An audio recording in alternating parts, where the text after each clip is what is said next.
جو واحد کی اصل شکل ہے وہ تبدیل ہو جائے، اس کی بناوٹ تبدیل ہو جائے. تو دا ان سے بیماری کے لیے ادوا ان عربی میں استعمال ہوتا ہے. اخرجہ البخاری و ابو داود. امام بخاری نے اور امام ابو داود نے اس کو اپنی اپنی کتب میں نقل کیا ہے، لیکن جو ابو داود کی روایت ہے اس میں کچھ اضافہ ہے. اور وہ اضافہ کیا ہے؟ وَإِنَّهُ يَتَّقِي بِجِنَاحِهِ الَّذِي فِيهِ الدَّاءُ. یہ اس کا اضافہ ہے، اور اس کا ترجمہ یہ ہے کہ جب یہ کسی مشروب وغیرہ میں گرتی ہے تو یہ اپنا وہ پر پہلے ڈبوتی ہے جس میں بیماری کے جراثیم ہوتے ہیں. تو یہ والا اضافہ سنن نبی داؤد والی حدیث میں ہے. بخاری والی حدیث بس یہیں تک ہی ہے، فی الآخری شفا تک. آپ نوٹ کر لیں، بخاری میں اس حدیث کا جو نمبر ہے وہ 5782 ہے. یہ آپ کو مکمل وہاں پہ مل جائے گی. آپ مکتبہ شاملہ اردو میں 5782 جب ٹائپ کریں گے تو ریلیونٹ حدیث آپ کے سامنے کھل جائے گی. میں نے یہ آلریڈی کھولی بھی ہوئی ہے. یہ مکتبہ شاملہ اردو میں یہ حدیث کھولی گئی ہے.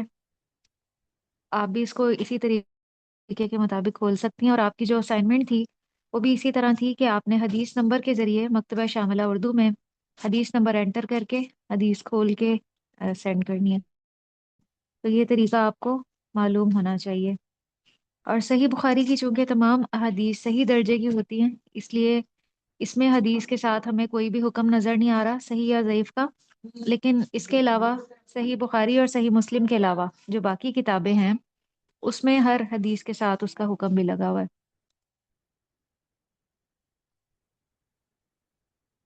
اور ابو داود کی حدیث میں یہ جو اضافہ ہے جو میں نے آپ کو ابھی بتایا کہ یہ اپنے ایک پہلو کو یا اپنے ایک پر کو بچا لیتی ہے، تو یہ اضافہ جو ہے وہ حسن درجے کا اضافہ ہے. صحیح بخاری کی حدیث تو ظاہر ہے کہ صحیح ہوگی، اور قرآن مجید کے بعد سب سے صحیح ترین کتاب صحیح بخاری کی ہے. لیکن ابو داود کا بھی یہ جو اضافہ ہے یہ حسن درجے کا ہے. کوئی بھی حدیث جو حسن درجے کی ہوتی ہے وہ بھی صحیح ہی کاؤنٹ ہوتی ہے. صحیح حدیث کے بعد حسن حدیث کا درجہ ہوتا ہے، اور محدثین کے ہاں حسن حدیث بھی صحیح حدیث ہوتی ہے، اس پہ بھی صحیح حدیث کا ہی حکم لگایا جاتا ہے. تو آپ الحمدللہ مصطلح الحدیث کا سبجیکٹ بھی پڑھے ہیں، تو آپ کو آئیڈیا ہوگا کہ صحیح حدیث کی کون سی شرائط ہوتی ہیں، کون سی 5 شرائط ہیں جو کسی حدیث میں اگر پائی جائیں تو وہ صحیح کہلاتی ہے. آپ میں سے کوئی بتائیں گی مجھے وہ کون کون سی شرائط؟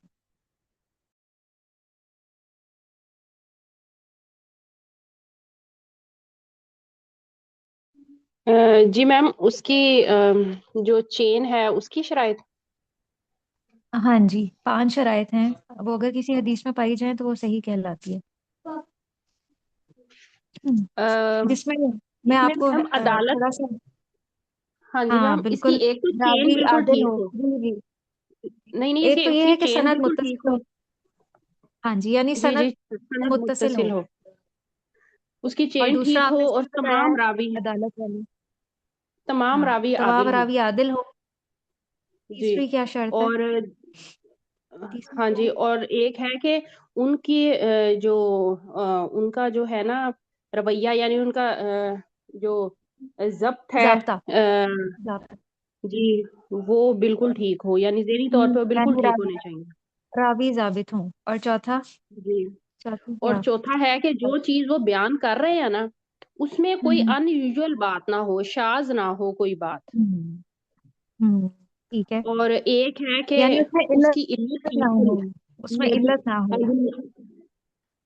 جی جی. اور اور دوسری بات ہے کہ پانچویں ان یہ ہے کی کہ اس میں لاجک. وہ شاذ نہ ہو. شاذ کیا ہوتا ہے؟ میم، جس میں کوئی ان یوزول بات نہ ہو، کوئی ایسی بات نہ ہو جو کسی کو سمجھ نہ آئے. وہ تو علت میں آ جائے گا نا، کوئی مخفی عیب یا کمزوری. لیکن شاذ کہتے ہیں کہ اگر کوئی کم درجے کا راوی اپنے سے زیادہ ثقہ راوی کی مخالفت کرتا ہے حدیث میں، تو ایسی روایت شاذ کہلاتی ہے. وہ بھی پھر ضعیف کے زمرے میں چلی جاتی ہے.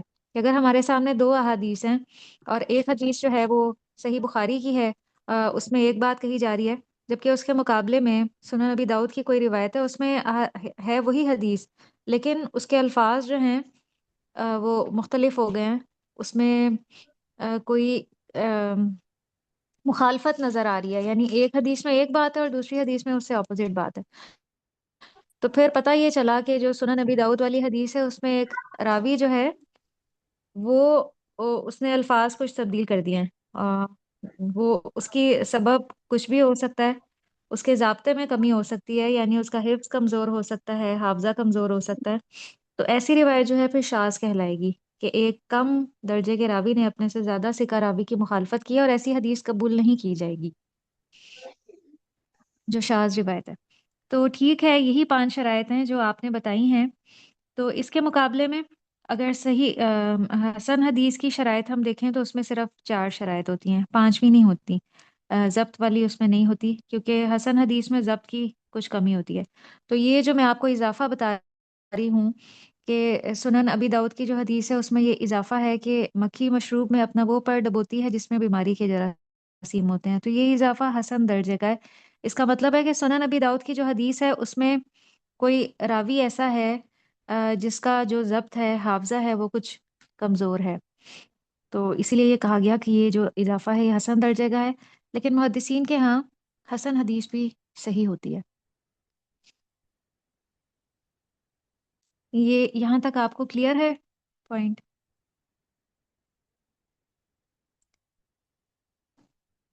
جی یہ کلیئر ہے، آگے چلیں۔ جی میم آگے۔ حدیث کے جو راوی ہیں حضرت ابو ہریرہ رضی اللہ عنہ ہیں، پچھلی ہم نے جتنی احادیث پڑھی وہ سب بھی تقریباً انہی سے ہی روایت تھی۔ ان کا پورا جو نام ہے وہ عبد الرحمن بن سکر تھا، یہ دوسی تھے، یمن کے رہنے والے تھے، اور 6 ہجری کے آخر میں فتح خیبر سے پہلے یہ یمن سے مدینہ میں آئے اور مسلمان ہو گئے۔ اس وقت ان کی عمر تقریباً 26 یا 27 سال تھی، اور 11 ہجری میں جب نبی کریم صلی اللہ علیہ وسلم کی وفات ہوئی اس وقت یہ 30 سال کے تھے، اور تقریباً انہوں نے 78 سال عمر پائی، اور حضرت عمر رضی اللہ عنہ کے دور میں یہ بحرین کے عامل بھی بنائے گئے۔ شروع میں ان کا حافظہ کمزور تھا، بھول جایا کرتے تھے، اور انہوں نے اپنے حافظے کی شکایت نبی کریم صلی اللہ علیہ وسلم سے کی، اور آپ نے ایک چادر پر بٹھا کر آپ کے لیے دعا فرمائی، اور اس کے بعد آپ کا حافظہ اتنا قوی ہو گیا کہ پھر آپ کبھی بھی کچھ نہیں بھولے۔ اسی لیے روایت کرنے والوں میں صحابہ کرام میں سب سے زیادہ احادیث جو ہیں وہ حضرت ابو ہریرہ رضی اللہ عنہ سے ہی مروی ہیں، 5374 احادیث انہوں نے روایت کی ہیں۔ اب ہم بات کرتے ہیں اس حدیث سے نکلنے والے جو مسائل ہیں، اس پہ ہم بات کرتے ہیں۔ اس حدیث کی اگر ہم تخریج دیکھیں، تخریج آپ کو آئیڈیا ہوگا کہ کیا ہوتی ہے۔ تخریج کہتے ہیں کہ یہ جو حدیث ہے اور کن کن کتابوں میں پائی جاتی ہے، جیسا کہ میں نے آپ کو ابھی صحیح بخاری کے بارے میں بتایا کہ صحیح بخاری میں ذکر ہے، سنن ابی داؤد میں بھی یہ حدیث موجود ہے، پھر اس کے علاوہ سنن ابن ماجہ میں بھی موجود ہے 3504 نمبر پہ، اور مسند احمد میں بھی 7262 نمبر پہ یہ حدیث موجود ہے۔ میں جو نمبرز آپ کو بتاتی ہوں اس کو آپ نوٹ کر لیا کریں اور پھر اس کو اوپن کر کے بھی دیکھا کریں، اس طرح آپ کو احادیث کو جو اصل مصادر ہیں اس میں کھولنا آئے گا، آپ کی ایک پریکٹس ہوگی۔ تو یہ نمبرز آپ کو بتانے کا یہی مقصد ہے کہ آپ یہ اپنے پاس لکھیں، نوٹ کریں، اور بعد میں کلاس کے بعد اس کو اوپن کر کے پریکٹس کریں، تاکہ کوئی بھی حدیث ہمارے سامنے آئے تو ہم اس کو کھول بھی سکیں، جس کا حوالہ ہمیں دیا ہو، یا پھر آپ کی اتنی زیادہ پریکٹس بلٹ ہو جائے گی کہ اگر کسی حدیث کا حوالہ نہیں بھی دیا ہوا اس کو بھی آپ اوپن کر سکیں گے، تو ضرور یہ کوشش آپ کیجیے۔ تو اس حدیث سے پہلا مسئلہ یہ سمجھ میں آ رہا ہے کہ مکھی جب مشروب میں گر جائے تو اس کو غوطہ دینا ضروری ہے تاکہ زہر کا جو اثر ہے زائل ہو جائے۔ پہلے وہ اپنا وہی پر ڈالتی ہے جس میں زہر ہوتا ہے یا بیماری ہوتی ہے، تاکہ اس بیماری کا اثر زائل ہو جائے۔ تو اس مشروب کو پھینک نہیں دینا چاہیے، اس سے رزق ضائع ہوتا ہے، کوئی بھی غذا ہے اس کو ضائع نہیں کرنا چاہیے۔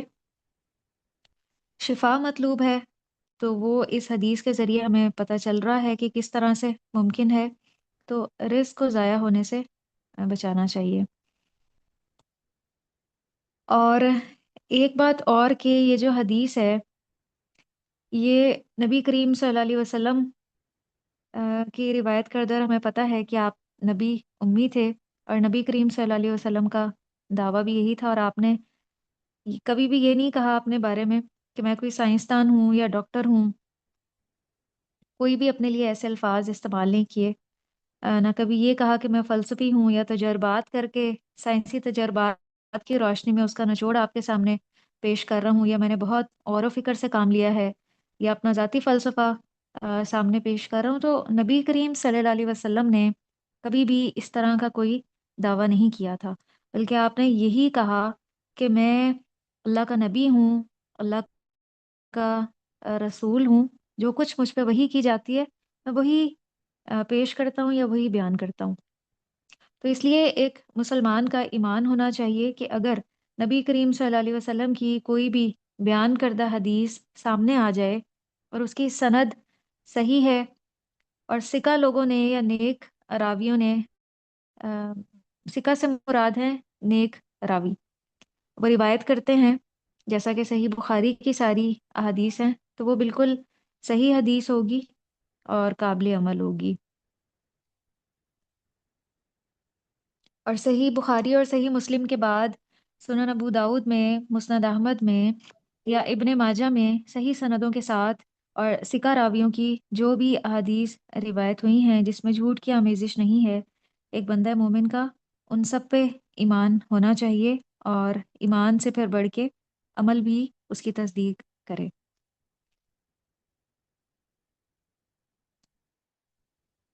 اچھا، اب اگلی بات یہ اس حدیث سے سمجھ میں آتی ہے کہ اللہ سبحانہ و تعالیٰ کی جتنی بھی تخلیق کی ہوئی چیزیں ہیں اس میں دونوں طرح کی ہمیں چیزیں ملتی ہیں، یعنی خیر بھی اور شر بھی۔ کچھ چیزوں میں یہ دونوں پوشیدہ ہوتی ہیں، ان میں خیر بھی ہوتا ہے اور شر بھی ہوتا ہے۔ اللہ تعالیٰ نے بیماریاں بھی پیدا کی ہیں اور ان کی دوا بھی بتا دی ہے۔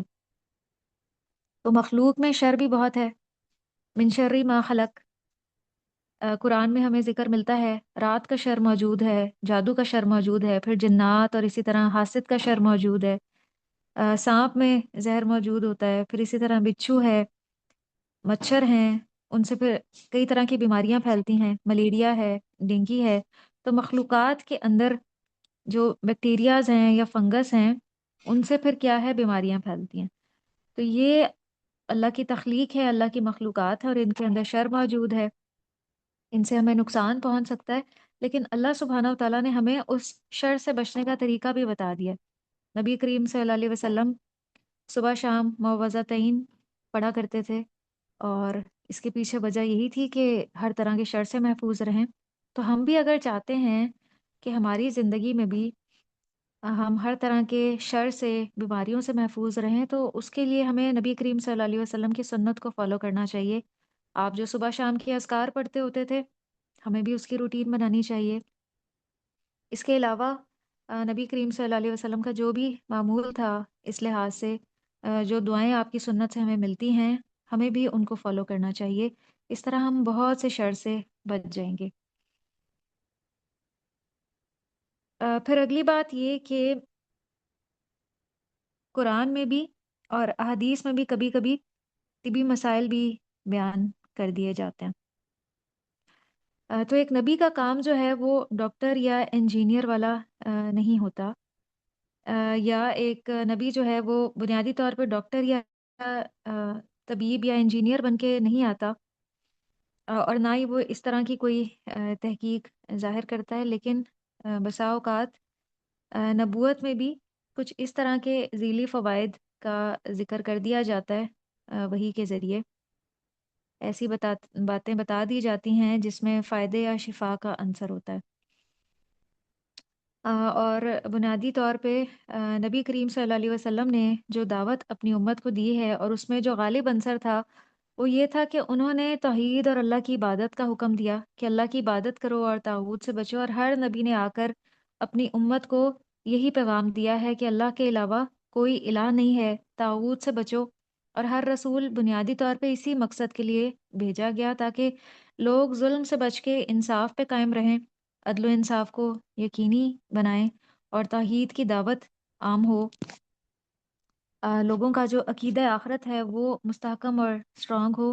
اسی مقصد کے لیے جو ہے وہ رسول اور انبیاء بھیجے گئے، تاکہ لوگوں کو حلال اور حرام کی تمیز ہو۔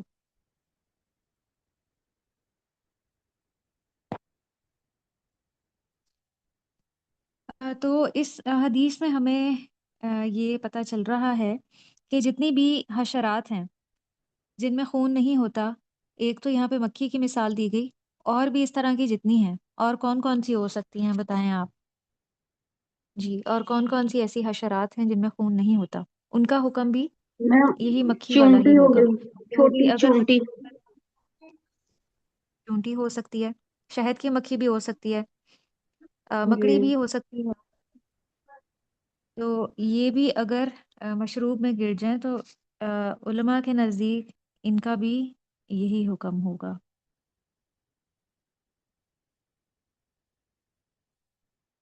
تو اللہ سبحانہ و تعالیٰ نے ایک حدیث ہے، کوئی بیماری ایسی نہیں اتاری جس کی دوا نہ ہو۔ بیماری کے ساتھ ہی اس کی جو دوا ہے وہ بھی اللہ سبحانہ و تعالیٰ نے پیدا فرما دی ہے، یا سجھا دی ہے، یا انبیاء کے ذریعے ہمیں بتا دی ہے، تاکہ ہم اس سے بچ سکیں۔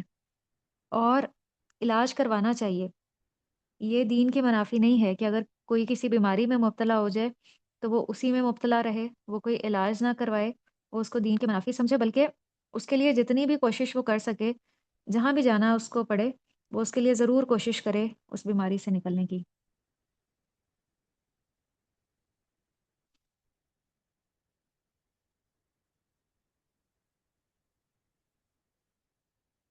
اور قرآن میں بھی ہمیں بہت سی جگہوں پہ کچھ ایسی چیزیں بتا دی گئی ہیں جس میں اللہ سبحانہ و تعالیٰ نے شفا رکھی ہے، جیسے شہد میں شفا ہے، یہ ہمیں قرآن اور حدیث سے پتہ چلتا ہے۔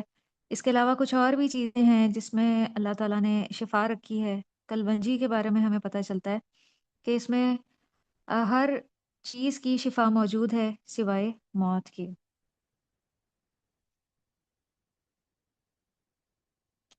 اس کے علاوہ جو نجس چیزیں ہیں ان سے علاج نہیں ہو سکتا اور کرنا بھی نہیں چاہیے، جیسے شراب وغیرہ سے علاج نہیں ہو سکتا، اسی طرح سور وغیرہ سے بھی علاج نہیں ہو سکتا۔ تو ہم جو مسلمان ہیں آج بنیادی طور پہ وہ اپنی مرضی کے دین پہ فالو کرتے ہیں، ایک چیز کو تو لے لیتے ہیں اور دوسری چیز کو ترک کر دیتے ہیں۔ جیسے ہم میں سے ہر ایک کو پتہ ہے کہ اللہ سبحانہ و تعالیٰ نے کون کون سی چیزیں حرام کی ہیں، لیکن بہت سے لوگ پگ جو ہے اس کو تو حرام سمجھتے ہیں، لیکن شراب وغیرہ سے اجتناب نہیں کرتے، تو ایک چیز کو فالو کر رہے ہیں اور ایک چیز کو فالو نہیں کر رہے۔ تو اس کا کیا مطلب ہے؟ ایمان کی کمزوری کی وجہ سے اس طرح ہوتا ہے کہ انسان ایک چیز کو تو اپنا لیتا ہے اور دوسری چیز کو ترک نہیں کرتا، جبکہ ایک بندہ مومن جو ہے اس کو اسلام کو پورے کا پورا فالو کرنا چاہیے، اپنی مرضی کا دین نہیں بنا لینا چاہیے۔ مغرب میں آج دیکھیں کہ بہت سی اس طرح کی پروڈکٹس بنائی جا رہی ہیں جس میں بہت سی چیزیں حرام ہوتی ہیں، اور پھر وہ مسلمانوں تک بھی پہنچائی جاتی ہیں۔ تو مسلمانوں کو ان چیزوں کا شعور حاصل کرنا چاہیے اور دیکھنا چاہیے اپنی تحقیق کے ذریعے کہ کون کون سی چیزیں جو ہیں وہ استعمال کے قابل ہیں، حلال ہیں، یا اور کون سی چیزیں ایسی ہیں جس میں کچھ اس طرح کے اجزاء استعمال کیے جا رہے ہیں جو کہ حلال نہیں ہیں یا ان کا استعمال صحیح نہیں ہے۔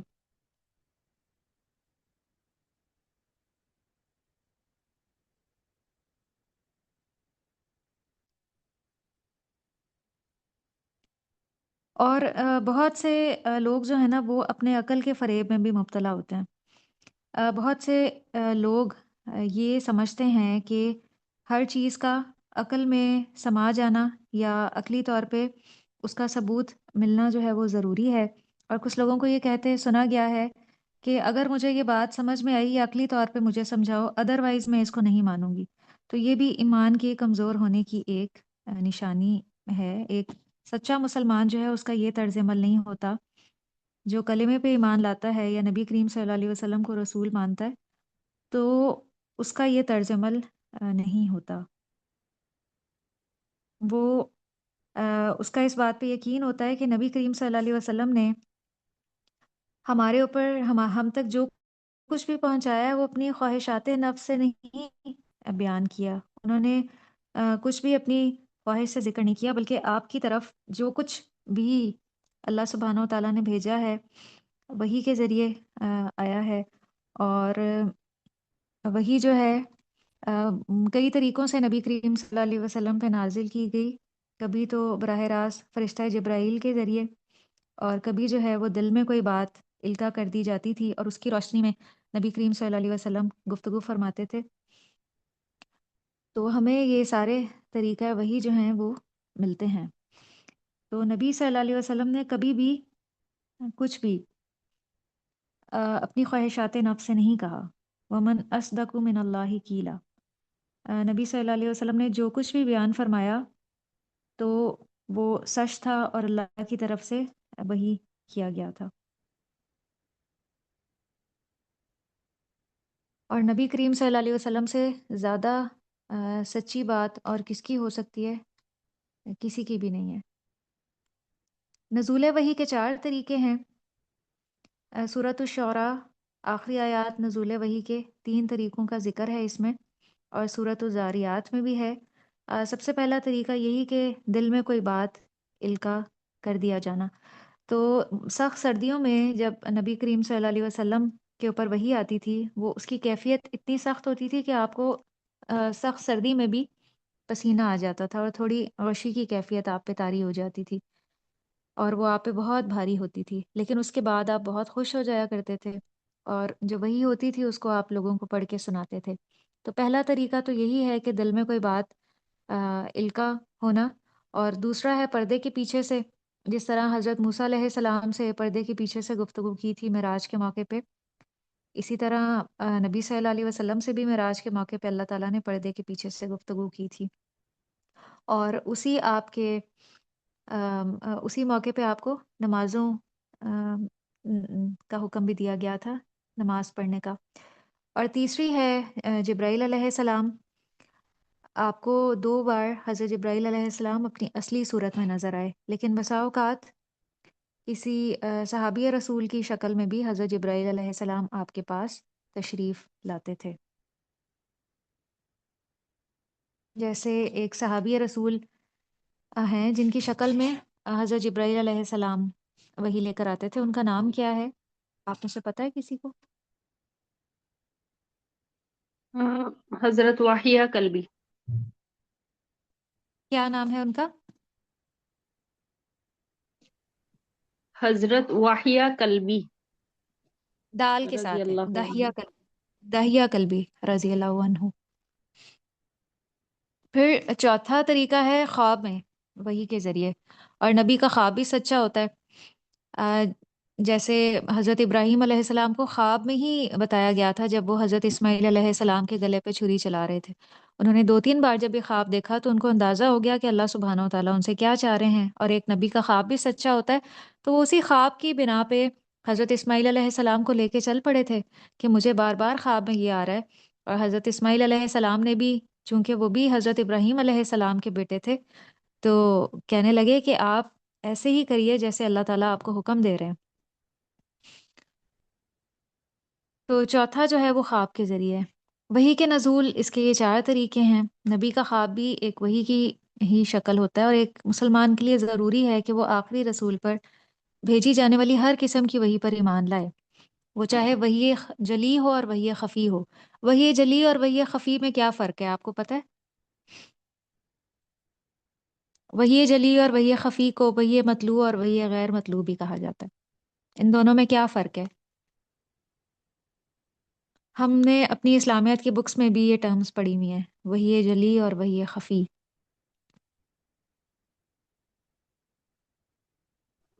میم ایک جو حضرت جبرائیل لے کر آتے ہیں وہ وحی جلی ہوتی ہے. وحی جلی جو ہے نا وہ قرآن کو کہا جاتا ہے، اور وحی خفی حدیث جی. کو کہا جاتا ہے. اور وحی جلی کو ہی وحی مطلوع کہا جاتا ہے. مطلوع یعنی جس کی تلاوت کی جاتی ہو، اور وحی غیر مطلوع جس کی تلاوت نہیں کی جاتی. ہم حدیث کی تلاوت نہیں کرتے تو یہ وحی خفی ہے.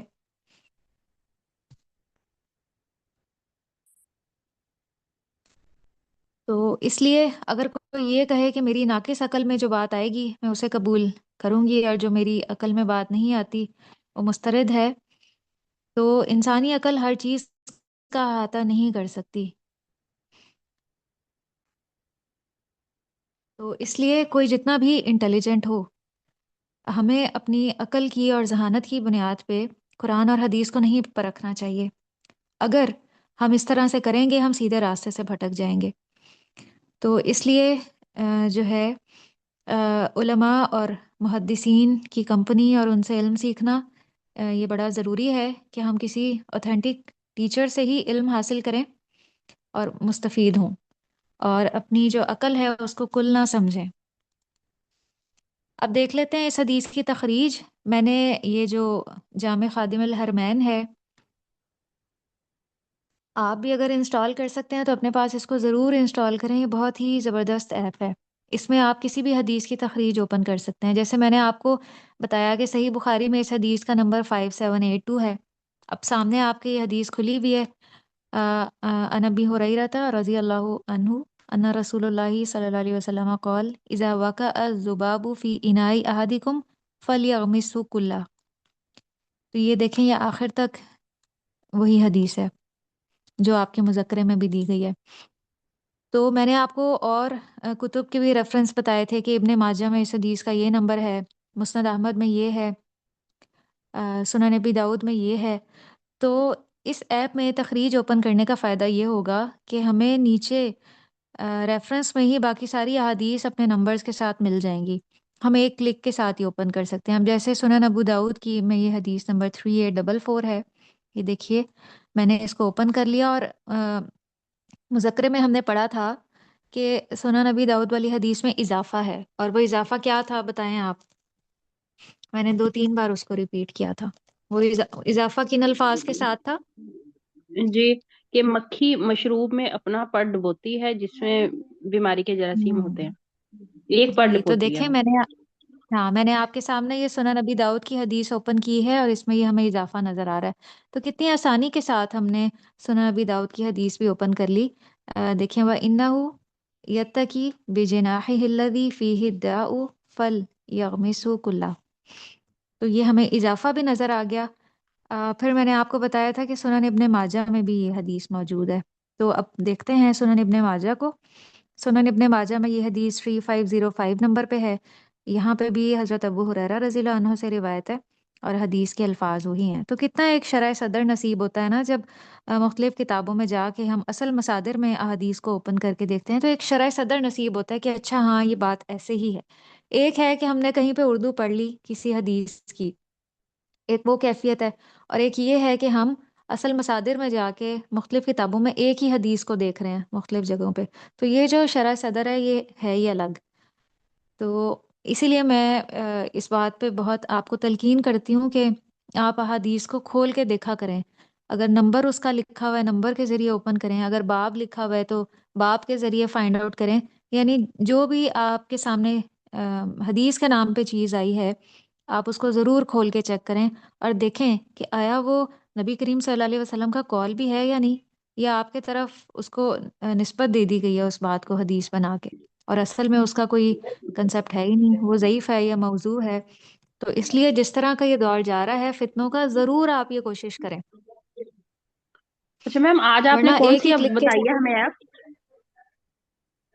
یہ لیپ ٹاپ مکتبہ. کی ایپ ہے، جی جی، مکتبہ کون شاملہ سی اردو. ایپ؟ یہ جو اب آپ کو سامنے نظر آ رہی ہے نا، یہ مکتبہ شاملہ اردو ہے، جس کا لنک میں نے گروپ میں بھیجا تھا آپ کو، جس پہ جی آپ نے جی ہاں اپنی جی، اسائنمنٹ کرنی ہے. وہ تو یہ مجھے یہ آئیڈیا ہے، آپ موبائل نے پہ ابھی بھی بھی، کوئی بتائی ہے.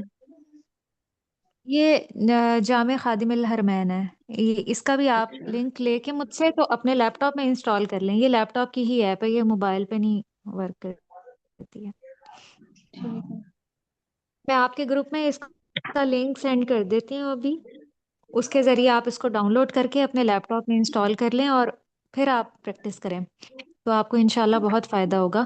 اور بھی آپ دیکھیں نیچے کئی کتابوں کا ریفرنس دیا گیا ہے کہ مسند احمد میں یہ حدیث 7262 نمبر پہ ہے. دیکھیں حدیث کے الفاظ وہی ہیں، اذا وقع الذباب فی اناء احدکم فان فی احد جناحیہ داء وفی الآخر شفاء.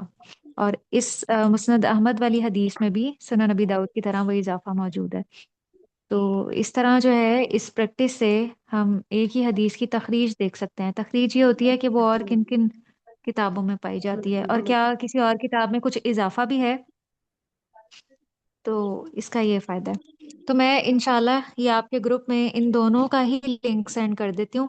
ایک وہ جس پہ آپ نے اپنی اسائنمنٹ کرنی ہے مکتبہ شاملہ اردو، وہ تو موبائل میں بھی ہو جائے گی.